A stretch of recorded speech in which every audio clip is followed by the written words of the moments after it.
여러분 안녕하십니까? 최승철 강사입니다. 반갑습니다. 오늘은 건설공사 품질관리 업무 지침서 개정에 따른 건설공사 품질관리 계획서 개정 관련 자료를 함께 살펴보는 시간이 되겠습니다.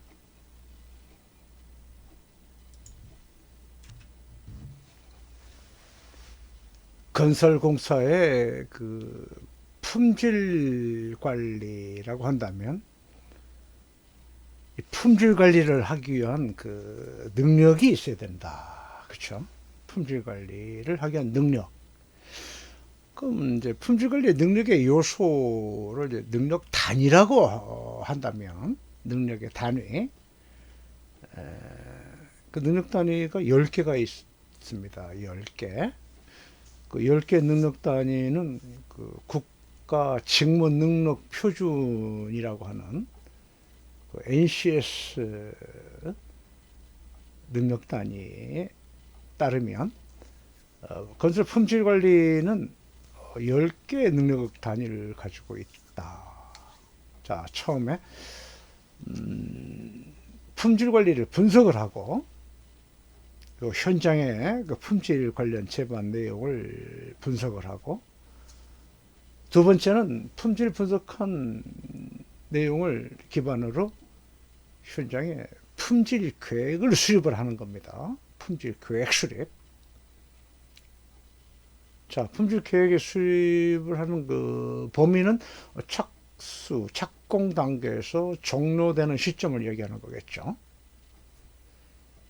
세 번째 능력 단위, 건설 품질 관리의 세 번째 능력 단위는 그러한 그 품질 계획 수립한 제반 내용을 조직, 우리 종사, 재직하는 우리 직원들에게 알려주고 품질에 관한 현장 활동에 대한 제반 책임과 권한, 서로 간의 역할, 이런 걸 서로 나누고 서로 토론하고 또 숙지하고 이행하는 그 요구사항을 파악하는 품질의 교육이 수행이 돼야 된다. 그런 얘기입니다. 품질 교육을 통한 그 대상은 조직원들이 되는 거죠. 조직. 그래서 건설 품질 관리의 능력 단위는 네 번째는 조직 구성에 있는 겁니다. 조직 구성. 그리고 다섯 번째는 그 품질 활동에 들어가는 제반 비용, 품질의 경비 관리라고 합니다. 품질 활동에 들어가는 현장의 품질 비용, 이게 경비 관리를 또 어떻게 할 것인가에 대한 능력을 갖추고 있어야 됩니다.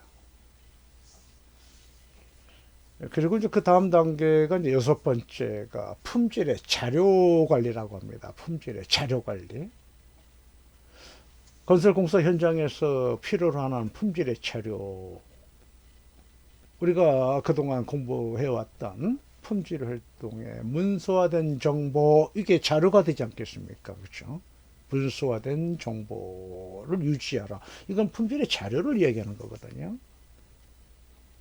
그렇죠. 그래서 뭐 관련 공사 계약서부터 시작해서 도면이나 그리고 시방서라든가, 그리고 공사 계약한 계약 내용 관련된 상세 자료라든가, 역시 품질 활동을 어떻게 하겠다는 어떤 구체적인 요구사항을 명시한 품질 활동의 품질 계획서 같은 품질 관리 계획서, 또 그런 관리 계획서가 있다면 또 구체적으로 에비덴스, 수행한 활동의 증거, 객관적 서류, 이게 다 기록, 뭐 문서, 소식, 양식, 그리고 어떤 표준, 그리고 해당되는 업무의 특성에 맞는 어떤 그 참고 자료, 이런 것들이 다 품질의 자료 관리의 대상이 된다고 생각을 합니다.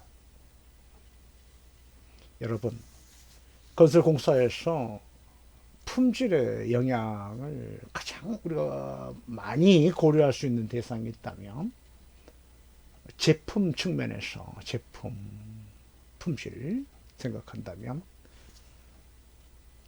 공사 원가의 비중이 60, 70% 범위에 해당하는 재료, 자재 쪽에 품질에 영향을 많이 미친다고 봐야겠죠.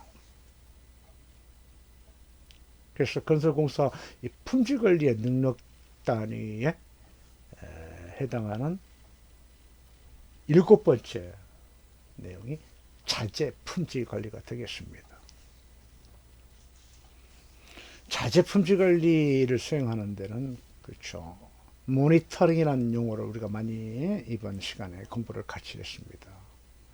측정이라든가 또 성과 평가라든가 뭐 이런 거 활동을 하기 위해서 그렇죠. 품질 활동의 그 인스펙션 내지는 테스팅, 품질의 점검이죠. 그래서 품질 관리하는데 능력 10개가 있다면 그 10개 중에서 품질 관리의 그 점검하는 게 있습니다. 품질 관리 점검. 이게 이제 품질 관리 활동의 8번째 내용이 되는 겁니다. 자, 그래서 점검을 했더니 규정된 요구를 충족하면 적합. 문제가 없는 거죠. 점검했더니. 하지만 가끔 발견된 부적합이 존재할 수가 있지 않겠습니까? 그래서 규정된 요구를 충족하지 못한 상태 점검 결과는 시정이 돼야 되겠다. 시정이 된다면 그렇죠. 즉시 시정하는 거를 말 그대로 시정하는 거고. 하지만 이 문제점은 또 나오게 돼 있거든요. 설계 상태가 돼 있다면 또 시공을 할 거 아니겠습니까? 그래서 다시 재발이 되지 않도록 그렇죠. 좋지 않은 행위를 시정 조치라고 우리가 함께 공부를 했습니다. 하지만 지금 이 상태가 다시 해결이 됐다고 해도 이것만이 아니고 또 다른 데도 이렇게 서로 건설은 연계가 되기 때문에 유사한 부적합이 또 없나 하고 그 여부를 확인해 보는 유사 부적합 여부 확인 이게 예방이거든요. 그렇죠? 프리벤션 방지하는 거니까 예방을 품질을 예방한다는 거는 방어를 하는 거거든요. 오지 않도록 사전에 차단하는 거죠.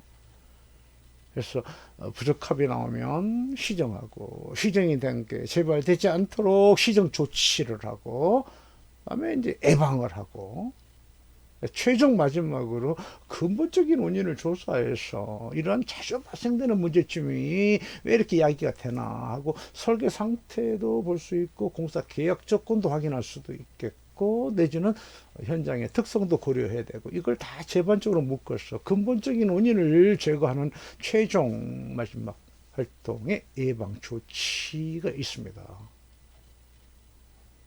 우리가 영어의 정의 시간부터 쭉 반복적으로 학습을 했기 때문에 저희 영상 강의, 유튜브 영상 강좌를 통해서 장시간 동안 함께 하셨기 때문에 오늘 강의하려고 하는 이 영상이 최종 마지막 강의가 됩니다.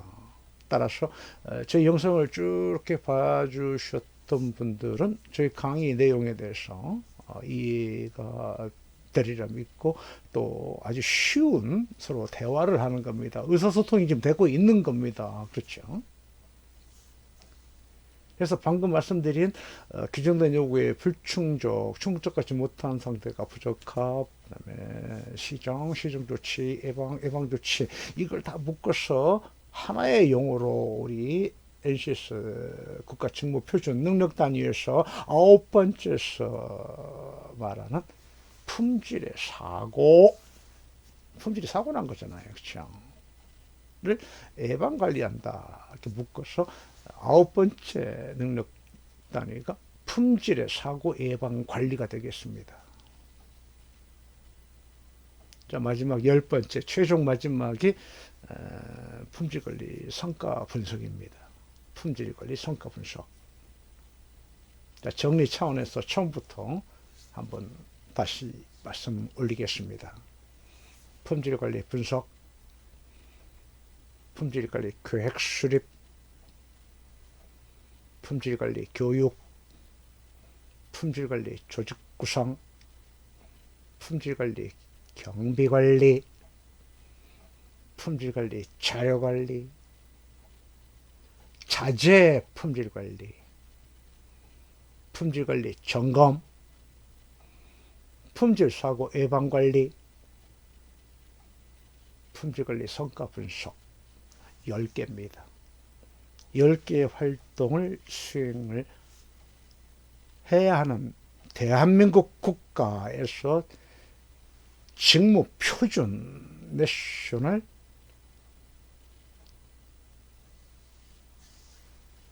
표준, 국가 표준에 의한 건설산업의 품질관리에 능력 단위가 요구사항이라 그런 얘기입니다. 요구사항. 이거를 한국산업규격으로 이동을 하게 되면, 그렇죠? 한국산업규격으로 이동을 하면 KS Q 9001 2015년 버전에 명시가 되어 있다는 겁니다. 이를 국토교통부에서 시대에 맞게 바로 며칠 전에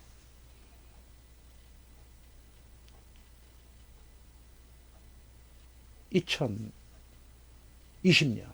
10월 13일) 개정 고시를 통해서 지금까지 해왔던 건설공사 품질관리 계획 수립은 과거 버전에서 구축된 형태이기 때문에 시대에 맞게끔 하자 하고 개정 고시가 돼 있음을 말씀을 드린 바가 있습니다.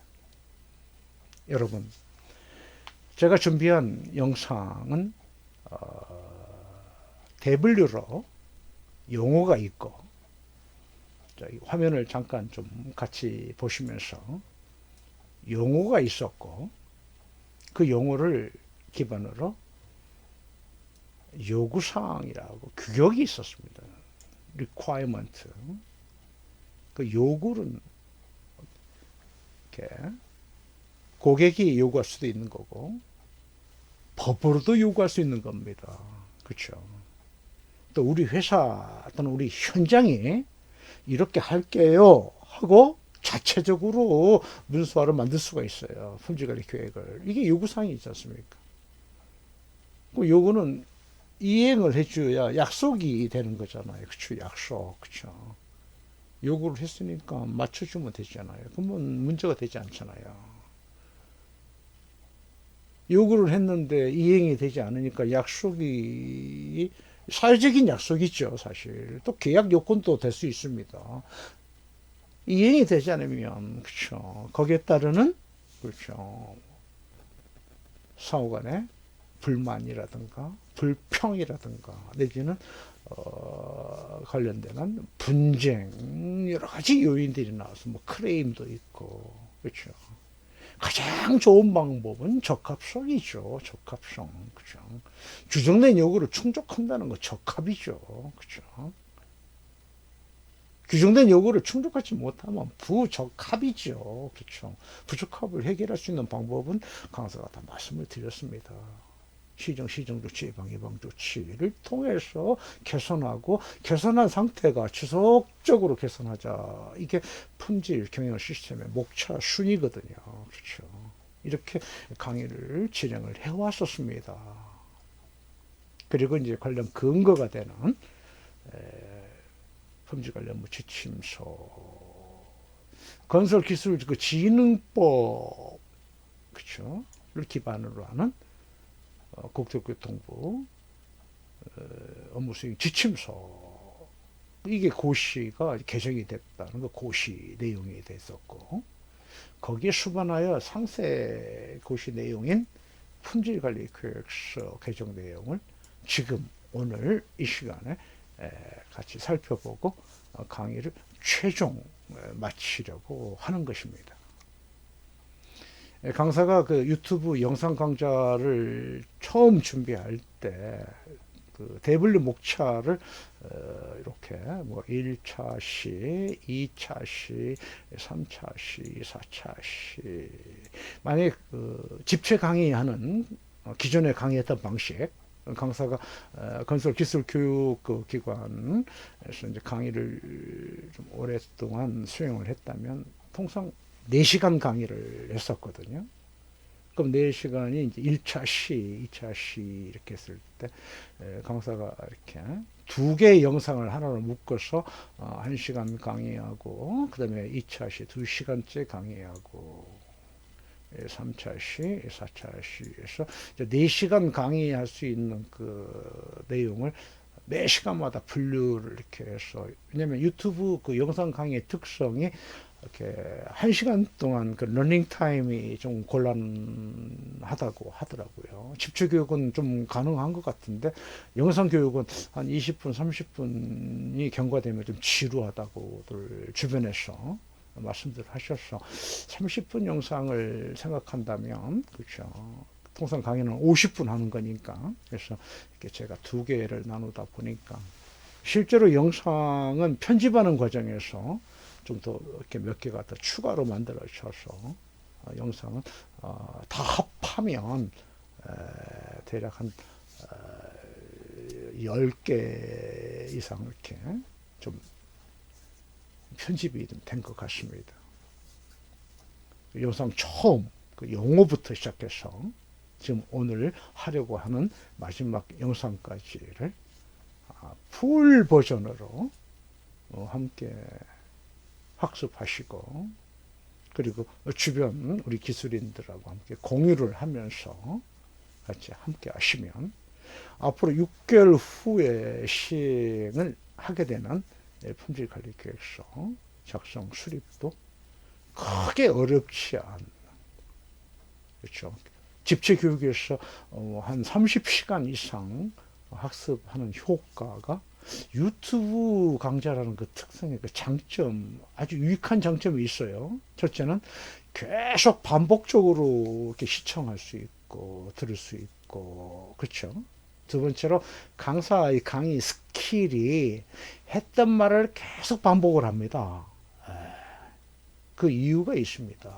왜냐, 반복이라는 거는, 그렇죠, 좋은 거거든요. 우리가 개선을 한다면 지속적 개선이 있잖아요. 지속적 개선을 하는데 지속적 개선이란 말고 차이는, 지속적이라는 건 반복이거든요. 개선한 걸 또 개선하면 그게 지속적으로 개선이 된다고 합니다. 이 학습 공부하는 것도 한 번 공부한 거를 지속적으로 공부하다 보면 이게, 그렇죠, 상당히 그 효과적인 그 유튜브 강좌의 그 특성이 지속적 강좌가 가능하다는 겁니다. 언제든지 또 들을 수 있고 볼 수 있고 반복적으로 또 듣고 또 듣다 보면 이게 몸에 젖어, 그리고 몸에 배이고, 그렇죠, 실행 업무하는데 유익한 자료가 된다고 저는 생각을 합니다.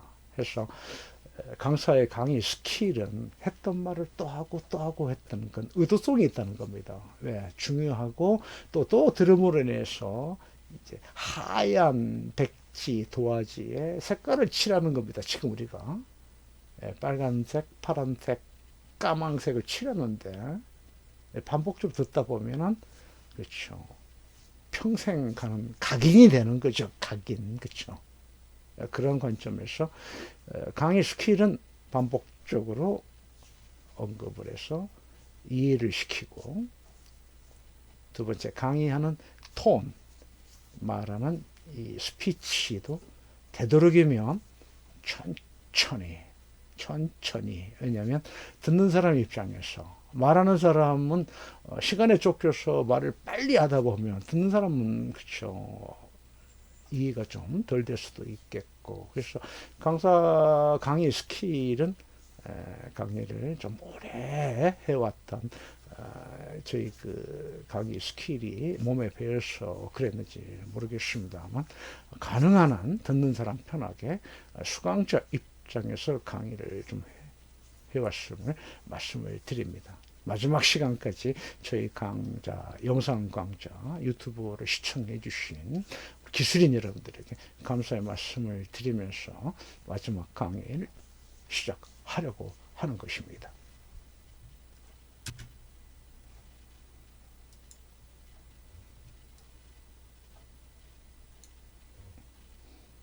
여러분, 우리나라의 건설 기술인 자격을 소지하고 우리의 협회인 한국건설기술인 협회에 등록하신 분이 현재 85만여 명이 되십니다.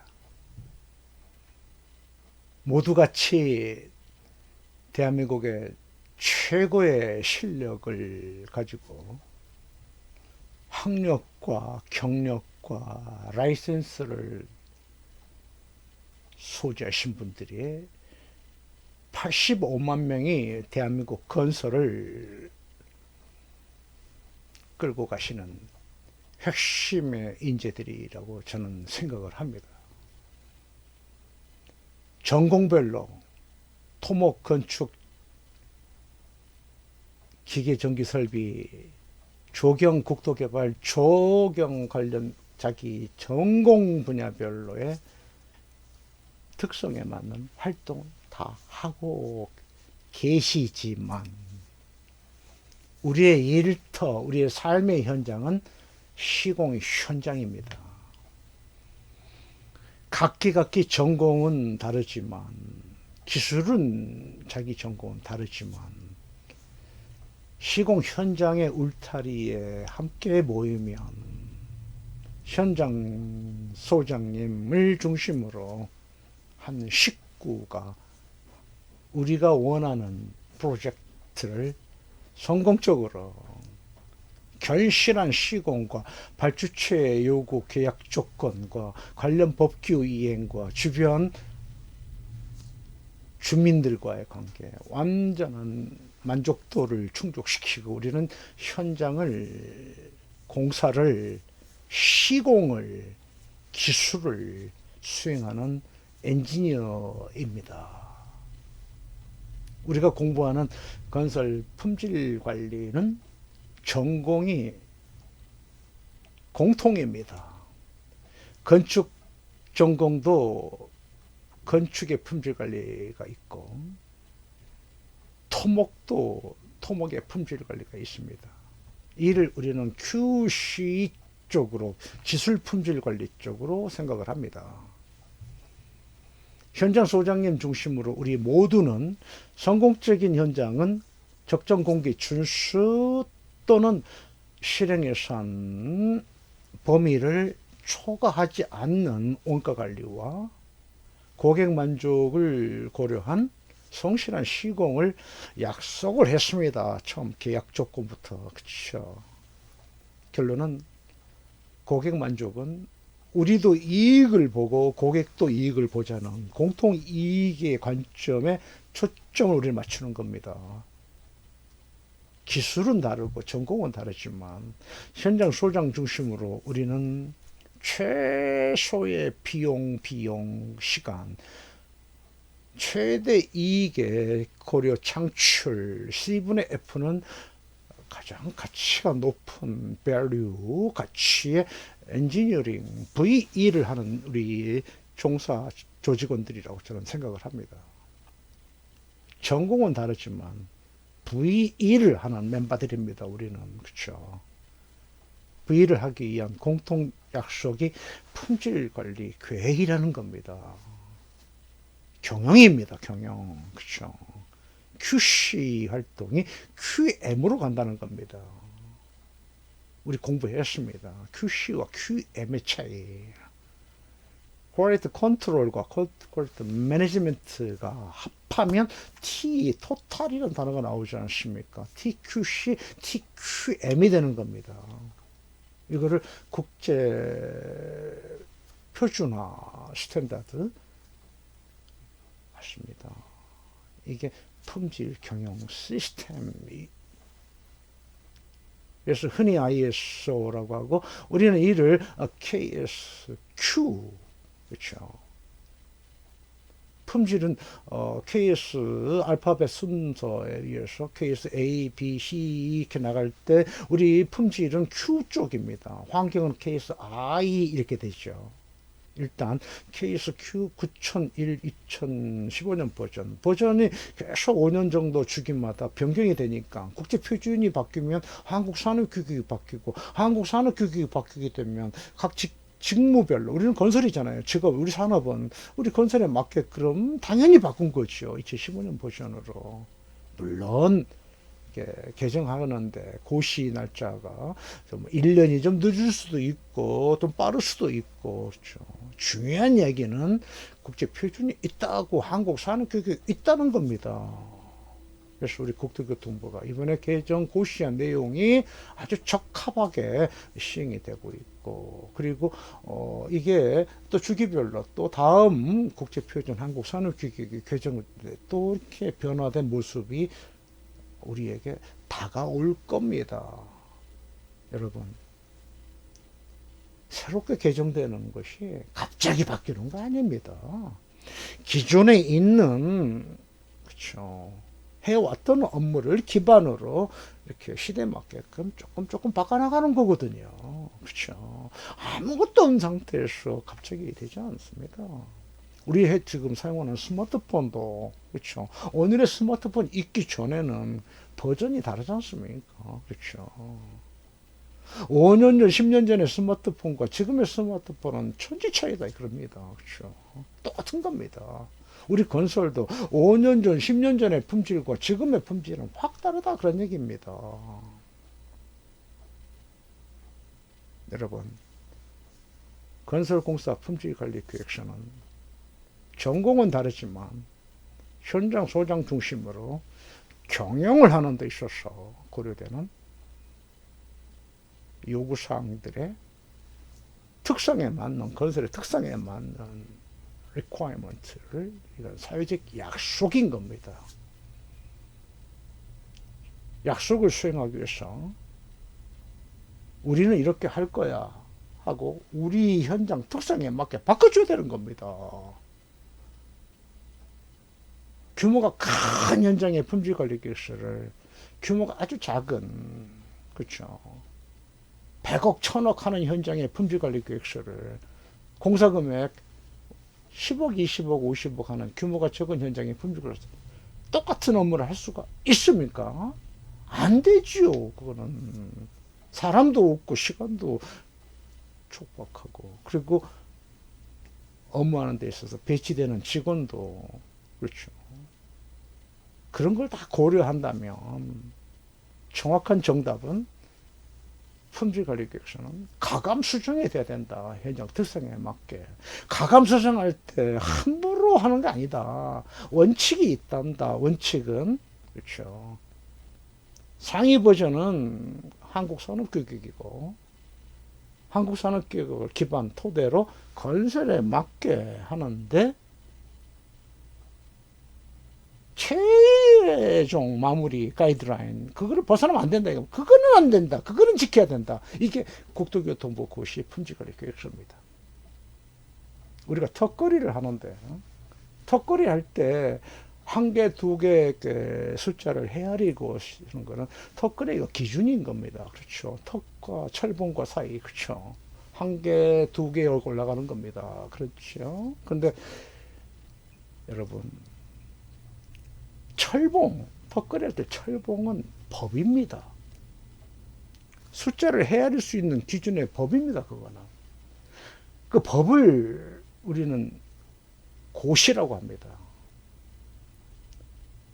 그 고시를 못 지키면 턱걸이 숫자 헤아릴 때, 그쵸. 철봉도 넘기지도 않고 숫자 헤아리면은 그거는 약속 위반이죠. 그 법에서 말하는, 그쵸. 불법이 되는 거죠. 불법, 그쵸.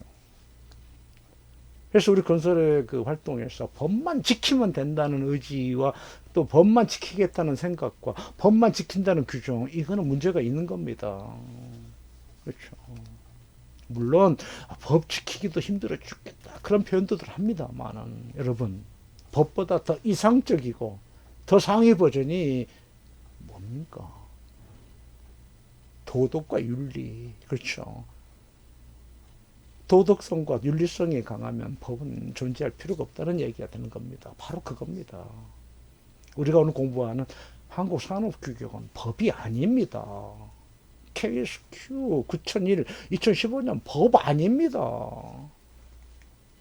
도덕과 윤리성입니다. 그거는 사회적인 약속을 이렇게 가자는 방향을 제시한 겁니다. 그래 놓고선 최하의 기준이 법이다 이겁니다. 그래서 우리가 생각하고 공부해왔던 품질교육 시스템은 법은 아닙니다. 법보다 더 위에 있는 우리가 공부했습니다. HLS, High Level Structure입니다. 그렇죠, 그게. 그런 관점으로 좀 이해를 해주시면서 우리가 품질관리교육서가 조기에 정착이 될 수 있도록 그렇죠. 우리 시스템적으로 회사가 또는 현장이 운영이 됐을 때 성공적인 공사는 보장이 된다고 저는 생각을 합니다. 보시는 자료처럼 720호 관련 근거에 의해서 개정 고시가 됐으면 앞 시간 강의에서도 계속 제가 언급을 드렸습니다.